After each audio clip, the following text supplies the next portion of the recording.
खबर मैनपुरी से शिवपाल यादव का बयान। महिला आरक्षण संशोधन बिल को लेकर बोले शिवपाल यादव। पिछले चुनाव में चाचा भतीजे का साथ नहीं था, अब साथ होने पर क्या रिजल्ट रहेगा समाजवादी पार्टी का, जिस पर बोले शिवपाल यादव। एसआईआर प्रक्रिया में वोट काटे जाने पर बोले शिवपाल यादव। भाजपा सरकार कह रही है कि सिलेंडर की कोई कमी नहीं है, जिस पर बोले शिवपाल यादव। बंगाल के घोषणा पत्र में जीत के बाद 3,000 रुपए प्रतिमाह और 6 महीने के अंदर यूसीसी लागू करने के सवाल पर बोले शिवपाल यादव।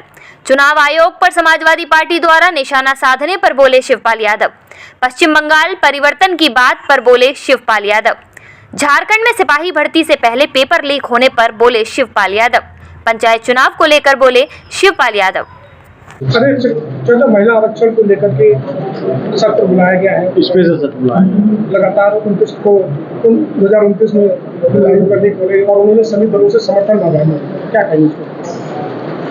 अब देखिए 16, 17, 18 में महिला आरक्षण के लिए 3 दिन का सेशन लोकसभा में बुलाया गया है। अब उसमें हमारी पार्टी भी फैसला लेगी।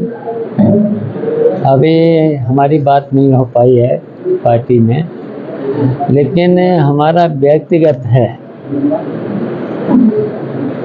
जनसंख्या के अनुसार जैसे दलित का जितना आरक्षण है 22%, उत्तर प्रदेश में 22%, पिछड़ों का 27%, और इस तरीके से जितना है उतना तो कम से कम मिलना ही चाहिए। और फिर महिलाएं तो और ज़्यादा पिछड़ी होती हैं, तो जितनी संख्या भारी उतना दे दीजिएगा। और देखिए महिलाओं को, जैसे पिछड़ी महिलाएं हैं, दलित महिलाएं हैं, इस तरीके से उन्हें और ज़्यादा दे। लगातार गैस और पेट्रोल को लेकर लेकिन भारत सरकार कह रही है कि हमने 52 लाख सिलेंडर दे दिए हैं, आपूर्ति पर्याप्त मात्रा हमारे पास है, लेकिन बाजार में मारामारी हो रही। तो मारामारी हो रही, लाइन लग रही और ब्लैक में मिल रहा है, हर जगह ब्लैक में मिल रहा है। तो ये झूठ बोलने वाली सरकार है, हमेशा झूठ बोलती है।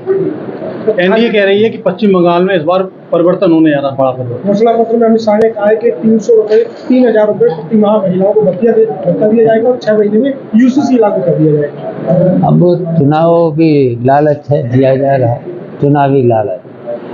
वैसे तो जनता तो परेशान हो चुकी है इससे, अब लालच दिया जा रहा है चुनाव में। अच्छा, क्या एसआईआर के बाद अभी जो फाइनल लिस्ट आया है उसमें बड़ी संख्या में मतदाताओं के वोट काटे गए। उत्तर प्रदेश में भी बड़ी संख्या में देखा, जिसमें मैनपुरी सांसद ने आरोप लगाया जहां सपा का वोट बैंक था वहां ज्यादा वोट काटे। पूरी एसआईआर प्रक्रिया को किस तरह से देखते हैं?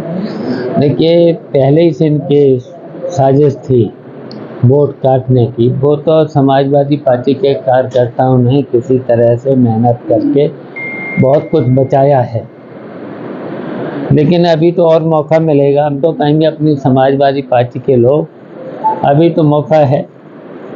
वोट जो सही वोट हैं वो कटने न पाएँ, वो बढ़ाएं और फर्जी वोट बनने न पाएं।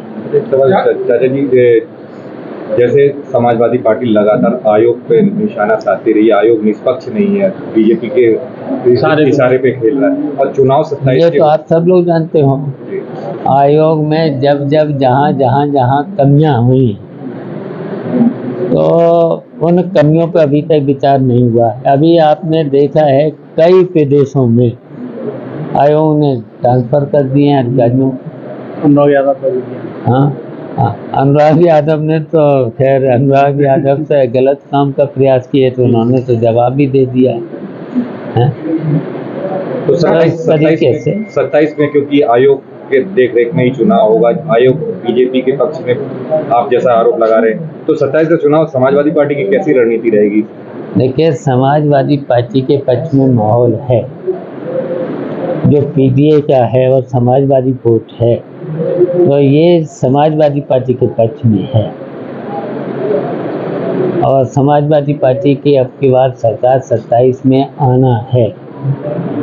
बीजेपी कह रही है पश्चिम बंगाल में परिवर्तन होने जा रहा बहुत बड़ा।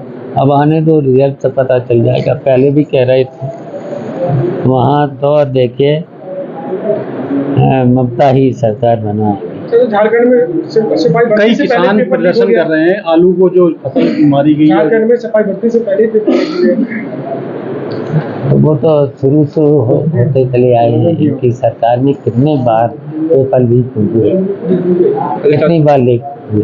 चाचा एक आखिरी और सवाल है। रही आलू की समस्या, अब इन्होंने कई बार घोषणा करी, कई बार घोषणा की थी कि हम MSP और किसानों की आय दोगुनी बढ़ाएंगे।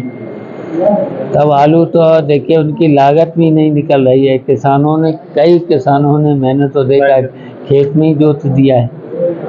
तो ये सरकार पूरी तरह से फेल है। न तो इन्होंने धान की खरीद करी, न गेहूं की खरीद कर पाई, अब आलू की खरीद भी नहीं कर पा रहे, एक्सपोर्ट कर नहीं पा रहे। आलू का अगर एक्सपोर्ट कर देते तो राहत मिल जाती किसानों। पंचायत चुनाव को लेकर जिस तरीके से सरगर्मियां चल रही है, लोग की डेट पड़ जाएगी कि अभी नहीं होंगे, क्या लगता है पंचायत चुनाव समय हो पाएंगे? तो देखिए अभी तो सरकार तो कराना चाहिए था समय पर, वो भी समय निकल गया है। तो इस सरकार का कोई उम्मीद नहीं है समय से कोई चुनाव कराए, जब तक वो बेईमानी का इंतजाम नहीं कर लेते हैं। बेईमानी का, लेकिन पंचायत में चुनाव में बेईमानी कैसे करेंगे? वो तो गांव का चुनाव होता है, गांव वाले सब वोट डालते हैं। लेकिन समय से होना चाहिए था। लेकिन पूरी की पूरी चर्चाएं हैं कि विधानसभा के चुनाव के बाद ये चुनाव कराएंगे ग्राम। अच्छा चाचा आखिरी सवाल ये है कि पिछले चुनाव में भतीजे को चाचा का साथ नहीं मिला था, इस 27 चुनाव में चाचा भतीजे साथ है, क्या लग रहा है, क्या परिणाम देखते हैं? कब साथ नहीं मिला? आपकी जब प्रगतिशील पार्टी थी, काफी नुकसान हुआ। चलिए 17 का चुनाव हम साइकिल से लड़े, 22 का चुनाव हम साइकिल से लड़े, 24 का चुनाव हम साइकिल से लड़े हैं। इस बार आप साथ खुल के हैं, तो किस तरह का परिणाम? हाँ, साथ खुल के हैं। 27 में किस तरह का परिणाम आने की संभावना आप है? देखिए, योगी दावा कर रहे हैं। मैं तो लगातार अब उत्तर प्रदेश में निकल चुके हैं। अब हम मई के महीने से जहाँ जहाँ हमारे संगठन में कोई कमजोरी है, तो एक एक दिन, एक एक रात उस जिले में बिताएंगे और संगठन को ठीक करेंगे और भारतीय जनता पार्टी को हटाएंगे, अखिलेश यादव को मुख्यमंत्री बनाएंगे। आयोग जिस तरीके से काम कर रहा है, उस तरीके के 27 सरकार समाजवादी पार्टी बनना आसान दिख रही है? बिल्कुल, जब जनता मुकाबला करती है तो जनता समाजवादी पार्टी के पक्ष में। रिजल्ट होता कुछ दिखाया, कुछ और जाता है, कैसे मुकाबला? नहीं, अब की मुकाबला हो जाएगा। 2024 में पार्लियामेंट में उत्तर प्रदेश में नंबर 1 पे है, भारतीय जनता पीछे है। तो अब की बार और बहुमत से, पूरे स्पष्ट बहुमत से सरकार बनाएगी समाज।